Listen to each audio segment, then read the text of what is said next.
عالم میں ہے نرالا اعلیٰ ہے اس کا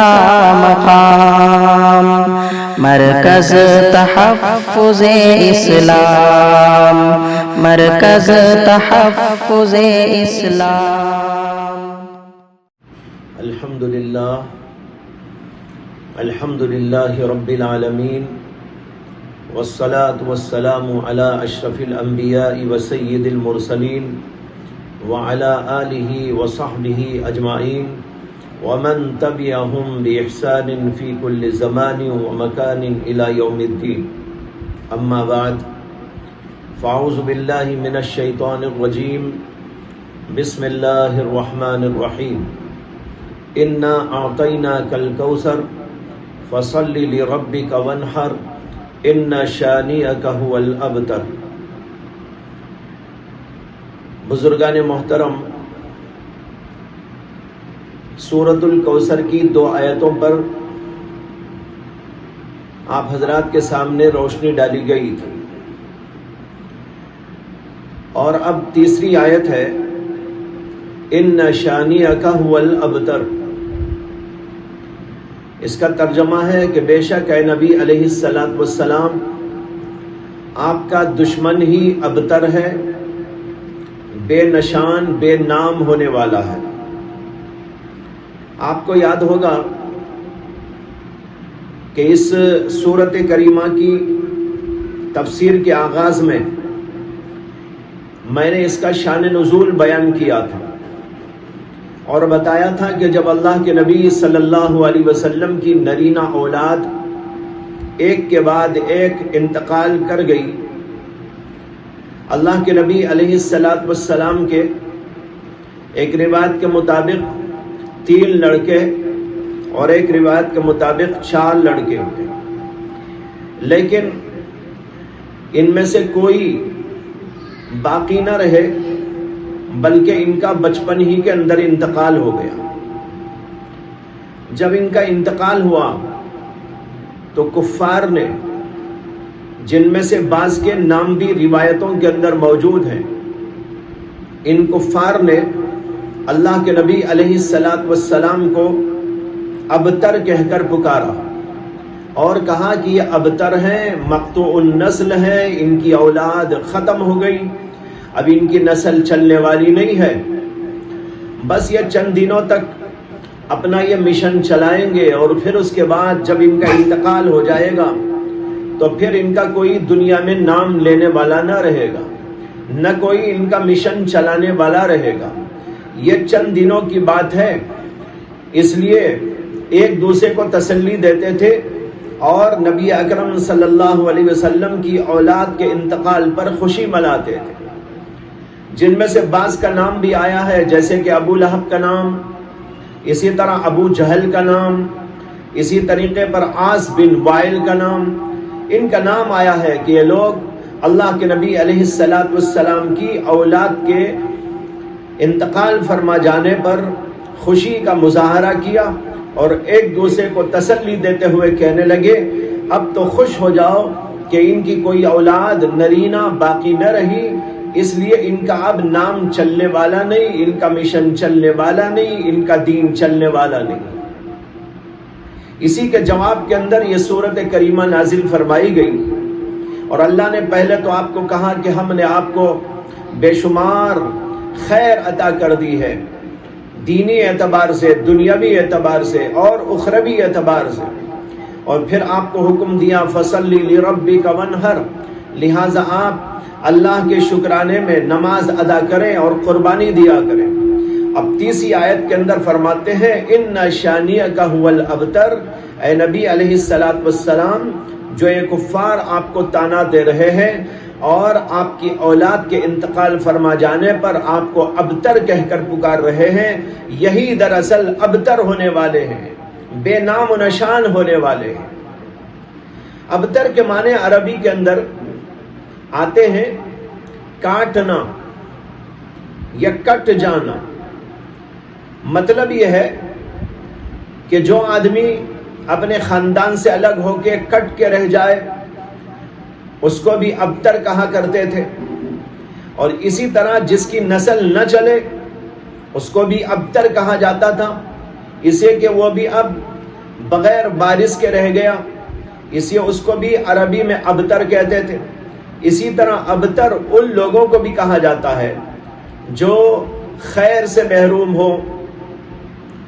اور ہر قسم کی اچھائی سے محروم ہو، اس لیے کہ ان کا بھی پھر کوئی نام لینے والا نہیں رہتا اور ان کا بھی کوئی مشن آگے نہیں چلتا۔ ایسے سب لوگوں کے لیے عربی کے اندر ابتر کا لفظ استعمال ہوتا ہے۔ محروم البرکت، جسے برکت نہ ملے وہ بھی ابتر کہلاتا ہے۔ جو اکیلا رہ جائے، اس کو کوئی پوچھنے والا نہ ہو، اس کو بھی ابتر کہا جاتا ہے۔ جس کی کوئی اولاد آگے نہ چلے اس کو بھی ابتر کہا جاتا ہے۔ نبی اکرم صلی اللہ علیہ وسلم کو یہ کفار قریش ابتر کہہ کر یہی سب معنی میں استعمال کرتے تھے کہ آپ کا مشن چلنے والا نہیں، آپ کا کوئی نام لینے والا نہیں اور آپ کی نسل چلنے والی نہیں، یہ کہہ کر تانا دیتے تھے۔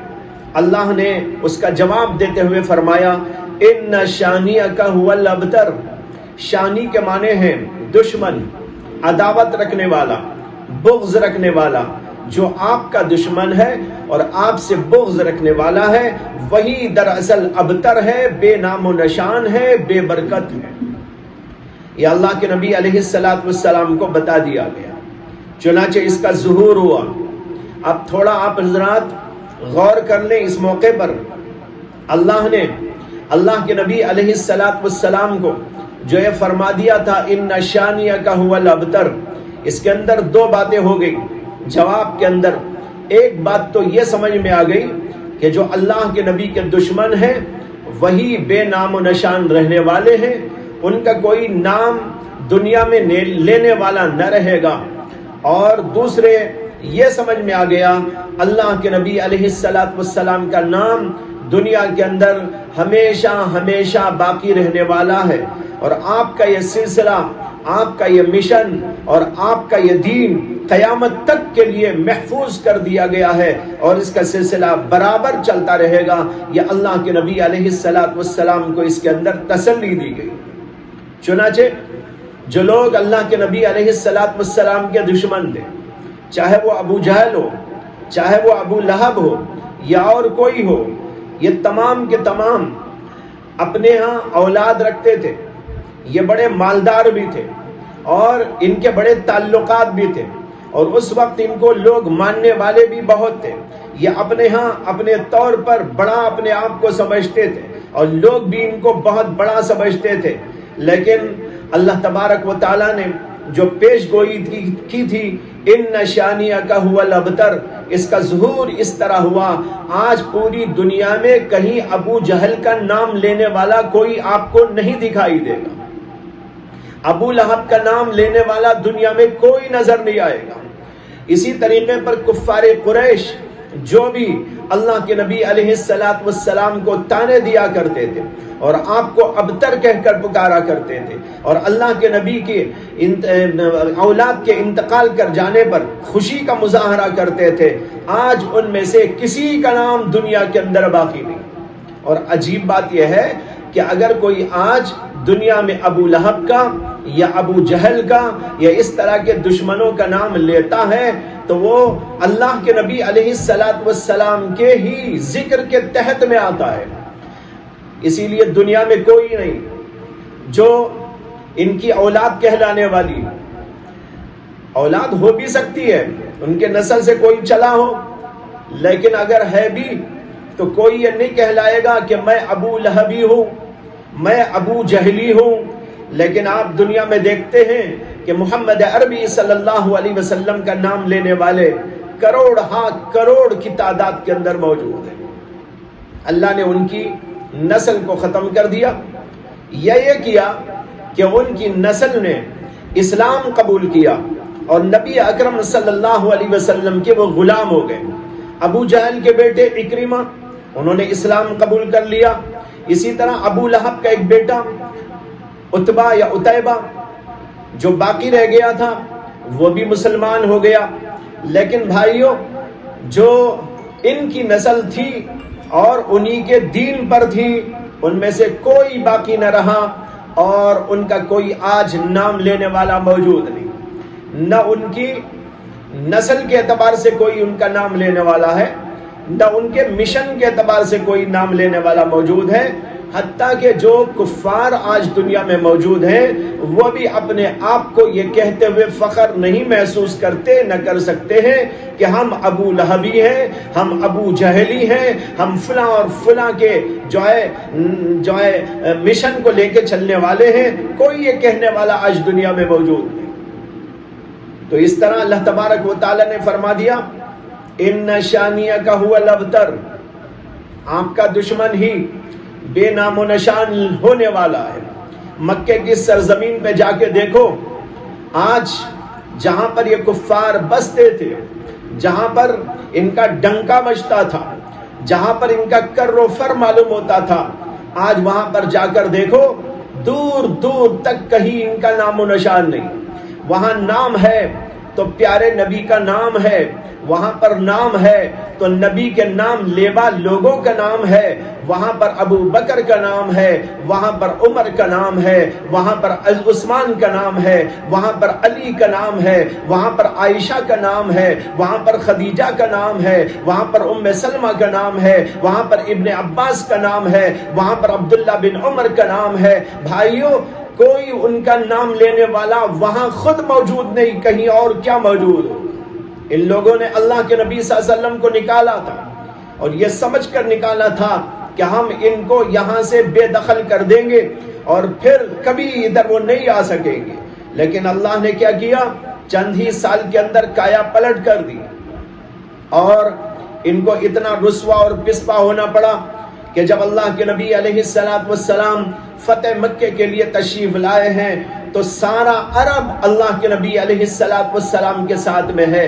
اور ان لوگوں کو مزاحمت کا کوئی موقع نہ تھا اور مزاحمت کی کوئی ہمت نہ تھی، اور اللہ کے نبی علیہ السلام اسی علاقے سے جہاں سے چلے تھے، بلکہ جہاں سے نکالے گئے تھے، جہاں پر آپ پر ظلم کیا گیا تھا، جہاں پر ان لوگوں نے اپنا کر و فر قائم کیا ہوا تھا، وہیں پر اللہ کے نبی علیہ السلام نے اسلام کا جھنڈا گاڑ دیا، اور پھر اس زمانے سے آج تک الحمدللہ وہاں نام ہے تو نبی کا نام ہے، وہاں نام ہے تو اللہ کا نام ہے، وہاں پر نام ہے تو صحابہ کا نام ہے، وہاں پر کام ہے تو ایمان کا کام ہے، وہاں پر کام ہے تو توحید کا کام ہے، وہاں پر کوئی بلندی ہے تو وہ اسلام کو بلندی ہے۔ اس لیے بھائیوں، اللہ کی یہ آیت صاف صاف طریقے پر بتا رہی ہے کہ اللہ نے جو فرمایا تھا ان شانیک هو الابتر، کس طرح اللہ تبارک و تعالی نے ان کی نسلوں کو اور ان کے نام لیوا لوگوں کو دنیا سے ختم کر کے دکھا دیا ہے، اور اس کے مقابلے میں اللہ کے نبی علیہ السلام کا نام ساری دنیا کے اندر روشن، جہاں آپ پیدا ہوئے وہاں بھی روشن، جہاں آپ تشریف لے گئے ہجرت کر کے وہاں بھی روشن، اور پھر جہاں بھی آپ گئے وہاں روشن، اور پھر جہاں آپ نہیں گئے وہاں آپ کے نام لیواؤں نے اللہ کے نبی کے نام کو بلند کر رکھا، اور آج تک یہ سلسلہ دنیا کے اندر جاری ہے۔ اذان ہوتی ہے تو اذان کے اندر اللہ کے نام کے ساتھ محمد الرسول اللہ صلی اللہ علیہ وسلم کا پاکیزہ اور پیارا نام لیا جاتا ہے۔ وہ اذان نامکمل جس کے اندر اللہ کے نبی کا نام نہ ہو، وہ نماز نامکمل جس میں اللہ کے نبی علیہ السلام پر درود نہ پڑھا جائے، اسی طریقے پر ہر وہ دعا ناکام جس کے اندر اللہ کے نبی علیہ السلام کے اوپر درود نہ بھیجا جائے، اور ہر وہ مجلس ناکام جہاں پر اللہ کے نبی علیہ السلام کا تذکرہ نہ کیا جائے۔ تمام کتابوں میں آپ کا تذکرہ، تمام تصانیف میں آپ کا تذکرہ، تمام منبروں پر آپ کا تذکرہ، تمام میناروں پر آپ کا تذکرہ، تمام مسجدوں میں آپ کا تذکرہ، تمام مدرسوں میں آپ کا تذکرہ، تمام بازاروں میں آپ کا تذکرہ، تمام گلی کوچوں میں آپ کا تذکرہ، ہر جگہ پر اللہ کے نبی علیہ السلام کا نام اللہ نے زندہ کر دیا، اور قیامت تک یہ سلسلہ انشاءاللہ جاری رہے گا۔ اس کو اللہ نے کہا ان شانیک هو الابتر، آپ کا دشمن ہی بے نام و نشان ہونے والا ہے، لیکن آپ کی نسل چلے گی۔ آپ کی نسل دو طرح چلے گی، ایک اس طرح کے نرینہ اولاد تو نہیں، لیکن حضرت فاطمہ الزہرا رضی اللہ تعالی عنہا سے آپ کے سلسلے نسب کو اللہ نے دنیا میں باقی رکھا. چنانچہ آج سید خاندان دنیا کے اندر موجود ہے، حضرت فاطمہ الزہرا سے چلا ہوا، اور بڑے فخر کے ساتھ وہ دنیا کے اندر جی رہے ہیں، آپ کا نام لیتے ہیں، اور دنیا والے بھی ان کی تعظیم و تکریم کرتے ہیں، اس لیے کہ اللہ کے نبی علیہ السلام سے نسبی تعلق رکھنے والا خاندان ہے. اس طرح نرینہ اولاد نہ ہونے کے باوجود آپ کی یہ خصوصیت ہے کہ آپ کو اللہ تبارک و تعالی نے نسل آپ کی بیٹی سے قائم فرما دیا، اور یہ سلسلہ اب تک موجود اور انشاءاللہ چلتا رہے. دوسرا سلسلہ روحانی سلسلہ. اللہ نے ایسے صحابہ آپ کو عطا کر دیے جنہوں نے آپ کا نام زندہ رکھا، آپ کے دین کو زندہ رکھا، اور اس کے لیے قربانیاں دی، اور پھر اپنے بعد والوں تک اس دین کو پہنچایا، اور آپ کے مشن کو پہنچایا، اور آپ کے کاموں کو پہنچایا، اور آپ کی سیرت کو پہنچایا، آپ کی تعلیمات کو پہنچایا، اور آپ کے پورے دین کو پہنچایا. اور پھر اس کے بعد اسی طرح نسلاً بعد نسل طبقاً بعد طبق یہ سلسلہ چلتے چلتے آج تک الحمدللہ دنیا کے اندر آپ کا نام زندہ ہے، آپ کا کام زندہ ہے، آپ کی سیرت زندہ ہے، آپ کی تعلیم زندہ ہے، آپ کا لایا ہوا کلام زندہ ہے، آپ کی احادیث زندہ ہے، ساری کتابیں موجود ہیں، ہر چیز موجود ہے جس کے اندر پوری تاریخ ثبت ہے. اور اللہ کے نبی علیہ السلام کے سارے کارنامے زندہ ہیں، اللہ کے نبی صلی اللہ علیہ وسلم کے صحابہ کے کارنامے زندہ ہیں، اور آپ کے بعد میں آنے والے لوگ جنہوں نے کارنامے انجام دیے ان کے کارنامے زندہ ہیں، اور یہ سلسلہ چلتا رہے گا. اس طرح دو سلسلوں سے، ایک نسبی اور دوسرے روحانی، اللہ تبارک و تعالی نے آپ کے نام کو دنیا کے اندر زندہ، تابندہ، پائندہ اور قائم و دائم رکھا ہوا ہے، اور یہ سلسلہ برابر چلتا رہے. اور پھر اللہ کے نبی علیہ السلام کے صحابہ جو تھے ان کی جو نسلیں چلی وہ بھی آج زندہ ہیں. کوئی صدیقی ہے، کوئی فاروقی ہے، کوئی عثمانی ہے، اور کوئی علوی ہے. یہ 4 صحابہ سے چلے ہوئے خاندان ہے، یہ خاندان آج تک موجود. اللہ نے بتا دیا نبی کے اولاد کے نہ ہونے سے نبی کا نام نہ رہے ایسا نہیں ہوگا، بلکہ نبی کا نام بھی زندہ رہے گا، نبی کے ماننے والوں کا نام بھی زندہ رہے گا، ان کا خاندان بھی زندہ رہے گا، اور ان کے نام کو قیامت تک اللہ باقی رکھنے والے ہیں. اس طرح یہ سلسلہ دنیا میں جاری ہے. اب دیکھو، کوئی کہلاتا ہے میں صدیقی ہوں، کوئی کہتا ہے کہ میں علوی ہوں، اور کوئی کہتا ہے کہ میں فاروقی ہوں، اور کوئی کہتا ہے کہ میں عثمانی ہوں. یہ سارے سلسلے آج دنیا میں باقی. اللہ کے نبی کے خاندان کے علاوہ آپ کے ماننے والے 4 صحابہ کرام بلند و بالا آپ کے خلیفہ، ان کے خاندانوں کو بھی اللہ تبارک و تعالی نے اب تک دنیا کے اندر زندہ اور باقی رکھا ہوا ہے. لیکن آج کہیں آپ نہیں بتا سکتے کہ کوئی کہہ رہا ہو کہ میں ابو لہبی ہوں، کوئی کہہ رہا ہو کہ میں ابو جہلی ہوں، کوئی ان کا نام لینے والا نہیں. اللہ تبارک و تعالیٰ نے اپنی قدرت کی نشانی دنیا والوں پر ظاہر کر دی. بھائیو، یہ اللہ کے کلام کی سچائی کی دلیلوں میں سے ایک دلیل ہے. اللہ نے جو کہا دنیا میں ویسے ہی کر کے دکھا دیا. ان کی خوشیوں کو ملیامت کر دیا. جو اللہ کے نبی کے دشمن تھے، جو اللہ کے نبی کے دین کے دشمن تھے، جو اللہ تعالیٰ کے دشمن تھے، اور انہوں نے خوشیاں منائی تھی، اللہ نے ان کی خوشیوں کو ملیامت کر کے رکھ دیا، اور ساری دنیا والوں کو بتا دیا کہ جو نبی کا دشمن ہوتا ہے وہی ابتر ہوتا ہے، وہی بے برکت ہوتا ہے، وہی مقطوع نسل ہوتا ہے. اسی کے نام لینے والے دنیا میں کوئی نہیں رہتے. جب تک وہ رہے کچھ الٹا سیدھا کر کے اپنا نام دنیا میں باقی رکھ لے، لیکن اس کے بعد کوئی اس کا نام لینے والا باقی نہ رہے گا. لیکن اللہ کے نبی محمد صلی اللہ علیہ وسلم کا نام بھی باقی، آپ کا کام بھی باقی اور آپ کی تحریک بھی باقی اور آپ کا دین بھی باقی، آپ کی خدمات بھی باقی، آپ کی روحانیت باقی اور آپ کی کرامتیں باقی، آپ کے معجزات باقی، یہ سب کچھ باقی چلے آ رہے ہیں اور برابر چلتے رہیں گے۔ یہ ہے بھائیو یہ آیت کریمہ ان شانیک هو الابتر، اس لیے ہم سب کے ایمانوں میں تر و تازگی پیدا ہو جانی چاہیے۔ جب ہم یہ دیکھ رہے ہیں مکہ مکرمہ میں جاتے، وہاں پر جب دیکھتے ہیں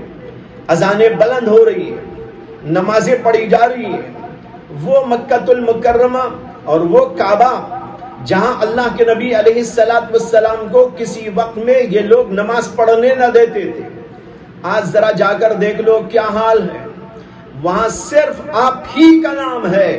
آپ کے سوا کسی کا نام نہیں، آپ کا ہے، اللہ کا ہے، آپ کے دین کا ہے، آپ کے اولیاء، آپ کے ماننے والوں کا ہے، اس کے سوا کسی کا وہاں نام و نشان موجود نہیں۔ ہمارے ایمانوں میں اس سے تر و تازگی پیدا ہو جانی چاہیے کہ اللہ کا کلام کیسا سچا اور کیسا پاکیزہ کہ دنیا ہی میں ہماری آنکھوں کے سامنے یہ ساری چیز اللہ نے واہ کر کے دکھا دی اور ہمارے سب کے ایمانوں میں تر و تازگی پیدا ہوئی۔ آخر میں یہ عرض کروں کہ یہ سورت جس کا نام سورۃ الکوثر ہے، اس کی تفسیر آپ نے ملاحظہ کر لی۔ یہ سورت بڑی بابرکت سورت ہے اور اس کے پڑھنے کے دنیاوی فائدے بھی ہیں اور اخروی فائدے بھی۔ اخروی فائدہ اور دینی فائدہ تو یہ ہے کہ ایک حدیث میں آتا ہے کہ اللہ کے نبی علیہ السلام نے فرمایا کہ جو اس سورت کی تلاوت کی پابندی کرتا ہے اللہ تعالیٰ اسے حوض کوثر کا جام پلائے گا، اور نہ صرف حوض کوثر کا بلکہ جنت کی تمام نہروں سے اللہ تبارک و تعالیٰ اس کو سیراب فرمائے گا۔ کتنی بڑی فضیلت ہے، اس لیے اس سورت کو اہتمام سے پڑھنے کی کوشش کریں اور جو ہے یہ برکت اور یہ فضیلت حاصل کرنے کے لیے اپنے آپ کو لگا دیں۔ بہت بڑی فضیلت ہے اور جسے فضیلت مل جائے اس کے جنتی ہونے میں کیا شبہ ہو سکتا ہے۔ گویا اللہ کے نبی نے اس میں بتا دیا ہے کہ جو اس سورت کی تلاوت اہتمام کے ساتھ میں کرتا ہے وہ ضرور جنت میں جائے گا، اس لیے کہ آب کوثر وہ جنت کی نہر ہے اور دوسری جنت کی نہروں سے اور آب کوثر سے جب اس کو سیراب کیا جائے گا تو مطلب یہ ہے کہ وہ ضرور بھی ضرور جنت میں جائے گا۔ اتنی بڑی فضیلت، اس لیے بار بار اور اہتمام سے اس کو پڑھتے رہنے کی کوشش ہونی چاہیے۔ اور دنیاوی اعتبار سے بھی علماء نے اس کے بڑے فضائل بیان کیے، حوادث میں، پریشانیوں میں، مشکلات اور آفات میں اس سورت کی تلاوت اور اس کا ورد پریشانیوں کو دور کرتا ہے، مسائل کو حل کرتا ہے۔ علماء لکھتے ہیں جس کے رزق میں تنگی ہو اور وہ پریشان ہو رزق کے لیے، اس کو چاہیے کہ یہ ہر نماز کے بعد 41 دفعہ پڑھا کرے، اور اگر 41 دفعہ نہیں پڑھ سکتا تو کم از کم 21 دفعہ پڑھ لیا کرے۔ جو آدمی پابندی کے ساتھ 21 دفعہ یا 41 دفعہ ہر نماز کے بعد اس سورت کی تلاوت کرے گا، اللہ اس کے رزق میں اضافہ کر دیں گے، گویا کہ اس کے لیے بھی کوثر ہو جائے گا، خیر کثیر ملنا شروع ہو جائے گا۔ اسی طرح علماء لکھتے ہیں کہ جسے کوئی مشکل اور آفت آ پڑی ہو وہ بھی اس سورت کو اہتمام سے پڑھے 100 دفعہ صبح میں اور شام میں، تو اس کی وہ مشکل حل ہو جائے گا۔ اسی طرح بعض لوگوں کے ہاں یہ مشکل اور پریشانی رہتی ہے کہ شادی نہیں ہو رہی ہے، لڑکے کی شادی نہیں ہو رہی، لڑکی کی شادی نہیں ہو رہی ہے، بعض بچیاں بیٹھی ہوئی ہیں، کسی کی عمر ہو گئی 25 سال، کسی کی ہو گئی 30 سال، کسی کی ہو گئی 35 سال، بہت پریشان رہتے ہیں، ان کے ماں باپ پریشان رہتے ہیں، وہ بچیاں پریشان رہتی ہیں۔ علماء لکھتے ہیں کہ جو 100 دفعہ یا 70 دفعہ 100 دفعہ پڑھ لے تو بہت اچھا، نہیں تو کم سے کم 70 دفعہ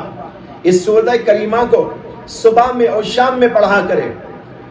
تو شادی کے مسئلے حل ہو جائے گا۔ بہت سے لوگوں نے اس کے تجربے کیے، اس کو علماء نے مجرب عمل قرار دیا اور کہا کہ جو پابندی کے ساتھ 70 دفعہ یا 100 دفعہ اس سورت کو صبح میں اور شام میں پڑھتا رہے گا، شادی کا مسئلہ حل ہو جائے گا۔ لڑکی ہے بہترین لڑکا اس کو مل جائے گا، لڑکا ہے تو بہترین لڑکی اس کو مل جائے گی اور شادی ہو جائے گی۔ یہ اس کے دنیاوی اعتبار سے فوائد ہیں۔ اللہ تبارک و تعالی ہمیں اس کے دنیاوی اور دینی دونوں فوائد حاصل کرنے کے لیے اپنے آپ کو لگانے کی توفیق عطا فرمائے۔ وآخر دعوانا الحمدللہ رب العالمین۔ عالم میں ہے نرالا، اعلیٰ ہے اس کا مقام، مرکز تحفظ اسلام، مرکز تحفظ اسلام۔